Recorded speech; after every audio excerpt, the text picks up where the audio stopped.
Welcome to my channel Master of Grammar. প্ৰিয় শিক্ষাৰ্থীসকল, আজি মই তোমালোকৰ বাবে লৈ আহিছোঁ সেৱা বোৰ্ডে স্কুললৈ পঠোৱা তোমালোকৰ বিজ্ঞান প্ৰশ্নকাকতখন কেনেকুৱা হ'ব আৰু ইয়াৰ মাৰ্কবিলাক কিমান, কোনটো পাঠত কিমানকৈ নম্বৰ থাকিব, সেইবোৰ সকলোবোৰ বিৱৰি স্কুলৰ টিচাৰসকললৈ প্ৰতিখন স্কুললৈ সেৱাই প্ৰদান কৰিছে। এইখন হ'ল টিচাৰ এনাৰ্জিষ্ট ৰিচোৰ্চ মেনুৱেল। এইখন টিচাৰসকললৈ পঠাইছে কেনেদৰে ছাত্ৰসকলক SSLC পৰীক্ষাৰ বাবে সাজু কৰিব লাগিব, প্ৰশ্নকাকত কেনেকুৱা হ'ব। প্ৰশ্নকাকত আগতে কৈছোঁ, আগৰ ভিডিঅ'তে কোৱা হৈছে, এইবাৰ মেট্ৰিকৰ প্ৰশ্নকাকতখন CBSE ফৰ্ম টাইপত হ'ব। তোমালোকে দেখিবলৈ পাইছে ইয়াত কি লেখা আছে, class 10 subject science, central board of secondary education, এইটো সেৱা প্ৰস্তুত কৰিছে। প্ৰিফেচ দেখিবলৈ পাইছে নিশ্চয়। তাৰপিছত আছে একনলেজমেণ্ট, টেবল কণ্টেণ্ট, এইখন তোমালোকে অলপ চাবা। টেবল অফ কণ্টেণ্ট তোমাৰ ছাবজেক্ট, তোমাৰ যিবিলাক পাৰ্ট আছে সেই পাৰ্টবিলাকত কিমানকৈ নম্বৰ থাকিব এইবিলাকৰ লিষ্ট দিয়া আছে। যেনেকৈ পৰিচালন কেমিকেল ৰিয়েকশ্যন এণ্ড ইকুৱেশ্যনছ, ইয়াত 7 মাৰ্ক আছে। এনেদৰে প্ৰতিটো বিষয়ৰ প্ৰতিটো টপিকৰ কিমানকৈ নম্বৰ আছে সেইবিলাক দিয়া আছে, তোমালোকে সেইবিলাক দেখিবা। তাৰপিছত আছে কেমিকেল ৰিয়েকশ্যন এণ্ড ইকুৱেশ্যন, এইবিলাকো দিয়া আছে দেখা।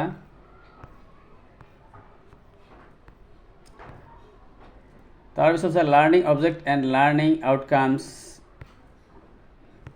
প্ৰতিটো বিষয় কেনেকৈ পঢ়াব লাগিব এইবিলাক আছে। তাৰপিছত দেখিবলৈ পাইছে এইখন পিকচাৰ হৈ থৈ দিছে আৰু ইয়াত প্ৰশ্ন সুধিছে দেখা। এই প্ৰশ্নটো কি আছে, a student poured 100 ml of water in a bottle and added 40 ml vinegar to it.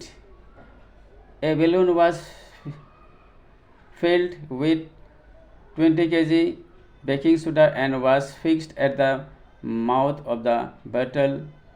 Slowly the shape of the balloon changed as shown. এইবিলাক দিয়া আছে, পিকচাৰ আছে ইয়াত।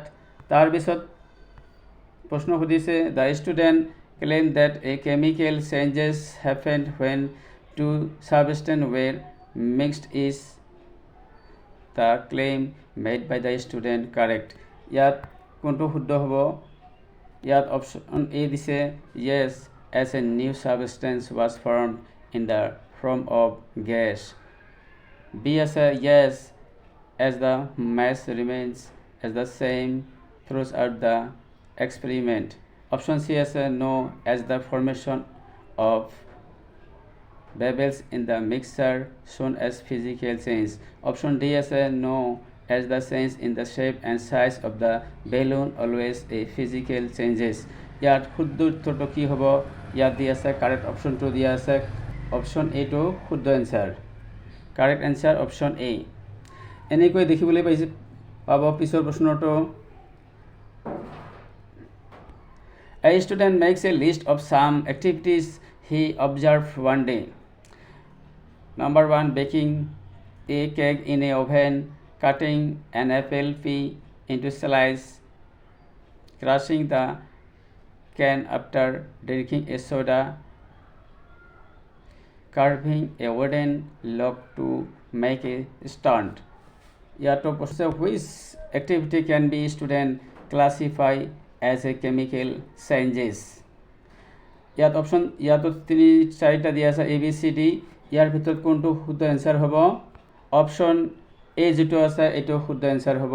সেইবিলাক তলত দিয়া আছে, দেখা কাৰেক্ট এনচাৰ অপশ্যন A। এনেকৈ তোমালোকৰ প্ৰশ্নকাকতবিলাক কেনেকুৱা হ'ব, CBSEত কেনেধৰণৰ প্ৰশ্ন আহিব সেইবিলাক দিয়া আছে। তাৰপিছত এটা লৈ দেখুৱাই চাওঁ, সেইবিলাক তোমালোকে কি কৰিব, ডাউনলোড কৰিব। এই পেজটো ডাউনলোড কৰি তোমালোকে সেইবিলাক পঢ়িবা আৰু এই পেজটো কেনেদৰে পাব পাৰি এইটো তোমালোকৰ লিংক ভিডিঅ'টোৰ ডেছক্ৰিপশ্যনত দি থ'ম। তোমালোকে পাৰিলে সেইবিলাক ডাউনলোড কৰি সেইবিলাক এবাৰ হ'লেও দেখিবা কেনেধৰণৰ প্ৰশ্নকাকত সেৱা এইবাৰ দিব বিজ্ঞানৰ প্ৰশ্নকাকত সেইটো তোমালোকে ডাউনলোড কৰি দেখিবা। আৰু এই ভিডিঅ'টোৰ দ্বাৰা যদি তোমালোকৰ উপকৃত হয় তেনেহ'লে ভিডিঅ'টোত এটা লাইক দিব আৰু চেনেলটো যদি এতিয়াও ছাবস্ক্ৰাইব কৰা নাই আৰু এনেধৰণৰ ইনফৰমেশ্যন পাবলৈ মোৰ চেনেলটো ছাবস্ক্ৰাইব কৰিব। ধন্যবাদ।